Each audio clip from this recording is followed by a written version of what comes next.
নমস্কার বন্ধুরা, মুন্নার রান্নাঘরে আপনাদের সকলকে স্বাগত জানাই। আজ আমি মালপোয়া বানিয়ে দেখাবো। তার জন্য আমার কি কি লাগবে? ময়দা নিয়েছি। ময়দা আমি এখানে 2.5 কাপ মতো নিয়েছি। চায়ের কাপের 2.5 কাপ ময়দা নিয়েছি। হাফ কাপ মতো সুজি দেবো। দুধ আমি রেখেছি, যতটা আমার গুলতে লাগবে ততটাই দুধ নেবো। চিনি আমি রেখেছি মোটামুটি 1.5 কাপ মতো। আর অল্প করে হাফ কাপ মতো আমি নারকেল ছাড়িয়ে রেখেছি, যেটা আমি একটা মিক্সিতে পেস্ট করব। সেটা আমার লাগবে। কিশমিশ লাগবে, গোটা মৌরি আমার লাগবে, গোটা মৌরি রেখেছি।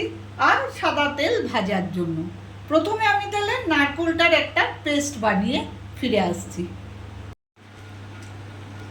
আমি এবারে আমি নারকেলটাকে বেটে নিলাম। খুব মিহি করব না, হালকা করে একটু বেটে নিলাম। এবার আমি ময়দাটার মধ্যে সুজিটা নিয়ে নেব, নিয়ে ভালো করে আগে মিশিয়ে নেব।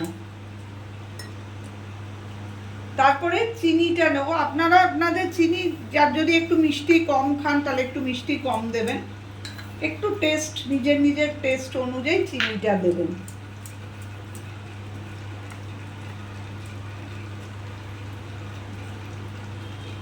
এবারে আমি দুধ দিয়ে এটাকে মিশিয়ে নেব।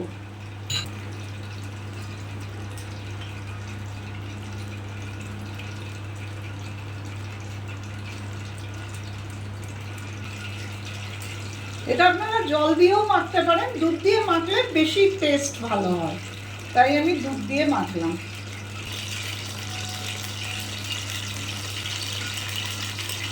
এদিকে আমি কড়াইটায় তেলটা গরম হতে দিয়েছি।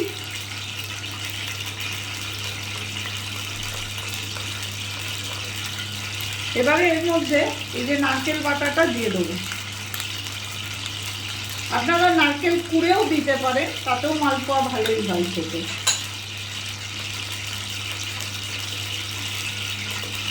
কিশমিশগুলো দিয়ে দিলাম।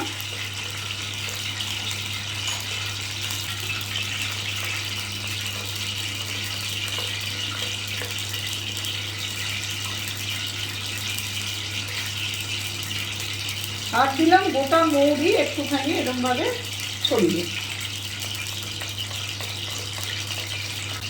আমি এই মিশ্রণটাকে মিনিট 10-এর জন্য ঢাকা দিয়ে রাখবো।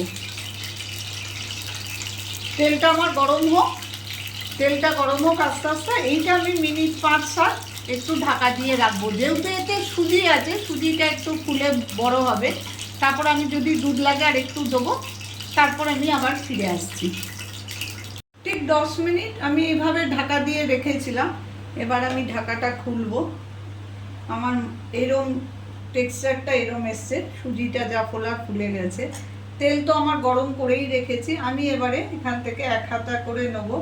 আমার যেহেতু ছোট জায়গা, আমি এইরকম গোল হাতায় করে 1 হাতা করে নিয়ে এইভাবে ভাজবো।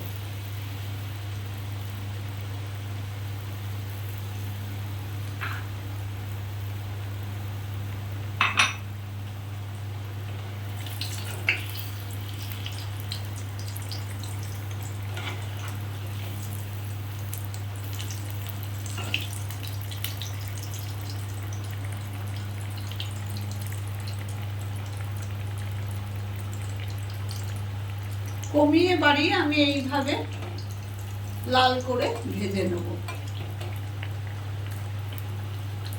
এই মালপোয়াটা আমি ভাজাই খাবো, ভাজাই রাখবো। আপনারা চাইলে রস তৈরি করে রসে ফেলেও খেতে পারেন, একইভাবেই মালপোয়াটা তখনও তৈরি হবে।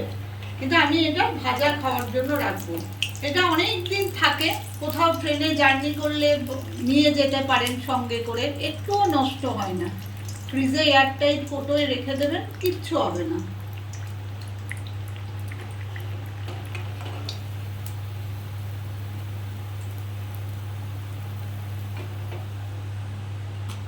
তৈরি হয়ে গেল একটা। এইভাবে আমি সমস্ত সমস্ত মালপোয়াগুলো করে নেব। তৈরি হয়ে গেল আমার একদম নরম তুলতুলে মালপোয়া। এইভাবে মালপোয়া করে দেখবেন, খুব ভালো খেতে হয়, খুব তাড়াতাড়িও হয়ে যায়। আর মিষ্টিটা আমি একটু বেশি দিয়েছি, তার কারণ আমি এটা রসে ফেলবো না, তার জন্য মিষ্টিটা বেশি দিয়েছি। আপনারা টেস্ট অনুযায়ী দেবেন। আমার মালপোয়া কিন্তু রেডি হয়ে গেছে। এইভাবে রেসিপিটা যদি আমার ভালো লেগে থাকে তো প্লিজ প্লিজ আমার চ্যানেলটাকে সাবস্ক্রাইব করে দেবেন, লাইক করবেন, শেয়ার করবেন এবং কমেন্ট করবেন। আমি উপস্থিত হব অন্য কোনো দিন অন্য কোনো নতুন ধরনের রেসিপি নিয়ে।